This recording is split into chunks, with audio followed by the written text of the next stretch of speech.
ফেলে দিয়ে গেল।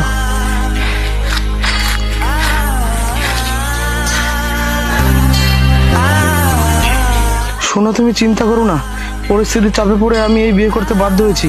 এই পাঠার সঙ্গে সংসার আমি করব না। আমি বাড়ি থেকে বের হবার সময় এই বোতলে অর্ধেকটা বিষ পান করে এসেছি। বাকিটা তুমি খেয়ে নিও। উপরে এসে দুজনের একসঙ্গে আমাদের মিলন হবে। আমি তোমার অপেক্ষায় থাকবো।